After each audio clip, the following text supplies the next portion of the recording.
Good day kapadyak. Sa video natin ngayon, umuulan na naman. So, checkin natin itong dalawang degreaser na to. RAC, engine degreaser, saka all-purpose degreaser. O, tara. Kung bago ka lang sa channel ko, huwag kalimutan mag-subscribe at i-click yung bell icon para notified ka sa mga future videos ko. Siyempre, leave a like na rin. Merry Christmas! Ito, usually yung ginagamitan ng degreaser, yung kadenang madumi. Para patunay na madumi talaga. Ayan. Nanigas na, umano na, dumikit na yung dumi. Ayan o. Diba? So, tetestingin natin itong dalawa kung sino yung mas mabilis palambot ng dumi. Itong degreaser guys, hindi yan magic potion na kapag in-spray mo sa maduming kadena o maduming parte ng bike mo, malinis na. Hindi ganun yan. Pampalambot lang ng dumi yan. Yung iba kasi na may mislead na kapag gumamit ng degreaser, sprayan mo lang, banlaw, okay na, malinis na. Hindi ganun yun. Pampalambot lang siya ng dumi, hindi siya pampalinis. So technically, lilinisin mo pa talaga yan. Gagamitan mo pa ng ibang cleaner o huhugasan mo ng tubig sabon. Ako nga pala, sa Shopee ko ito nakuha. Siyempre, ilalagay ko sa description below yung Shopee link kung saan ko siya nabili. Itong kadena na to, engine degreaser ilalagay natin. Sprayan natin. So, generous amount din. Dadamihan mo. Okay, so ito namang all-purpose degreaser yung testing natin. Dito natin i-spray. Ako nga pala, keep in mind, hindi mo yan pwede paghaluin. Hindi yan magiging mas effective pag pinaghalo mo. Magkokontrahan lang kasi yan eh. O kung engine degreaser na pili mo, yun lang. Tapusin mo muna yung engine degreaser, banlawan mo muna, tapos pwede kang gumamit ng iba pang degreaser. Pero kung paghahaluin mo, hindi pwede yun. Okay, so ngayon, maghihintay tayo ng 2 to 3 minutes. So habang hinihintay natin tong degreaser, subukan ulit natin tong ragusa sa ganitong chain din na madumi. Generous amount, spray lang. Kasi may nabasa akong comment, sabi, hindi daw effective yung ragusa sa kadenang madumi.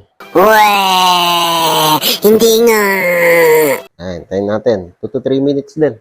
Okay, so habang hinihintay natin yung degreaser ng 2 to 3 minutes, maglaro muna tayo ng Beyblade ng 2 to 3 battles.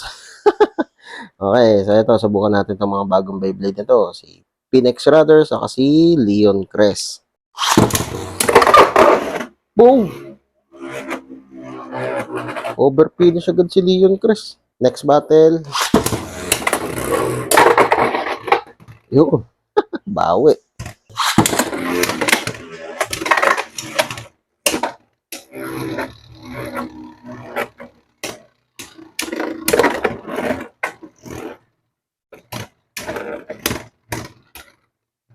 Okay. Wala. Panalo talaga si Phoenix Radar. Next bay. Ito naman. Wizard Rod, saka Sphinx Cowl. 3, 2, 1, go, shoot!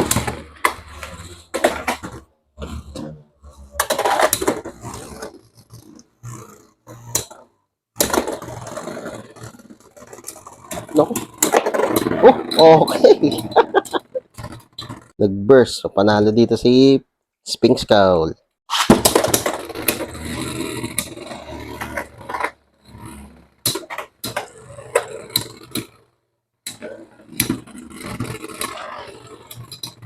Okay.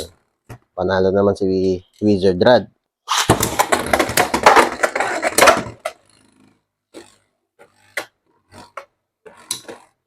Naku, nagkaikutan.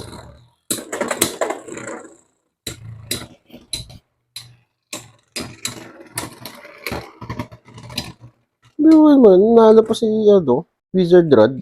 Si Wizard Rod na green, iba nga lang yung combo. Saka Phoenix Wing. 3, 2, 1, go, shoot!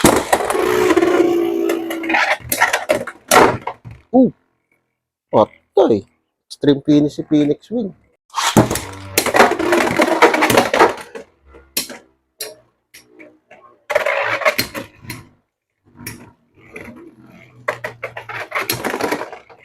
Talo. Wala, bugbog sarado na si Phoenix Wing. Last battle. Actually, 4 minutes na tayo. Lagpas na. O, last battle na lang.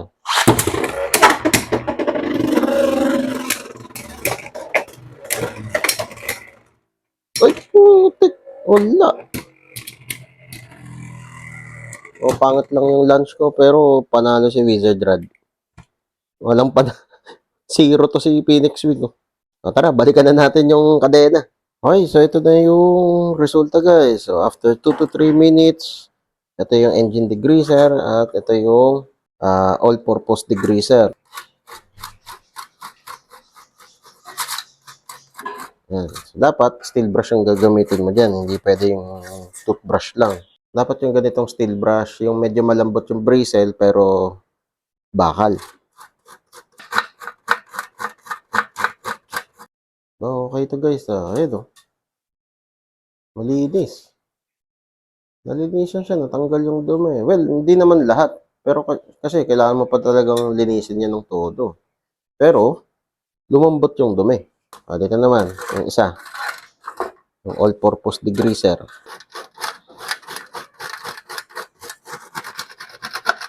Mas potent yung isa. Ito yung resulta ng all-purpose degreaser.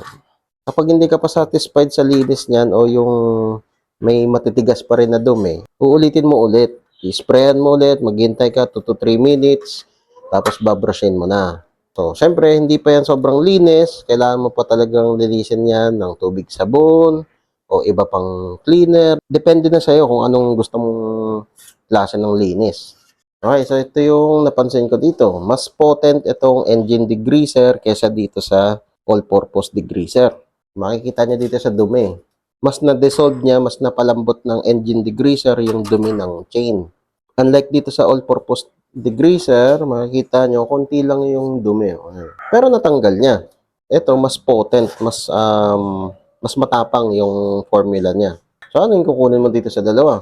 Depende sa kung anong lilinisin mo. Kung maglilinis ka ng components, drivetrain, kadena, cogs, sprocket, chainring, dito ko na lang sa engine degreaser. Kung maglilinis ka lang naman ng dumi sa frame, yung mga dumikit na putik o grass na napahid sa frame, dito ka kay all-purpose degreaser. Kasi baka itong engine degreaser, masira niya yung pintura ng frame mo. Kung sakali naka-carbon frame ka, baka magkaroon ng chemical reaction. Meron pa pala tayong, yung Ragusa. Tignan natin. Okay naman, Ito, guys, may konting kalawang. Tignan natin. Ayan, tanggal. Parang yung masasabing hindi effective yung Ragusa na degreaser. Ayan. Malinis na, Yun nga lang, si Ragusa, hindi nga lang ganun katapang, hindi katulad nitong dalawang to. Yung residue niya, hindi ganun kadumi. Hindi katulad dito sa dalawang to, tunaw na yung dumi. Okay, so ganun maglinis nung kadena gamit ang degreaser. Gagamit ka talaga ng steel brush, huwag kang gagamit ng toothbrush or brush na malambot. So, 3 degreaser, ano yung kailangan mo dyan? Depende sa application. Kung drivetrain ang lilinisin mo, dito ka sa engine degreaser. Kung frame lang o mga minor na dumi, dito ka sa all-purpose. Kaya nga nakalagay, all-purpose. Pwede din siya sa drivetrain pero hindi siya ganun ka-potent. Si Ragusa, ano lang. Okay naman, sakto lang. Mas mahinang version nitong all-purpose degreaser. Okay, so yun guys ang review ko dito kay RCA degreaser, engine degreaser, saka all-purpose. So kung nakatulong itong video na to, leave a like.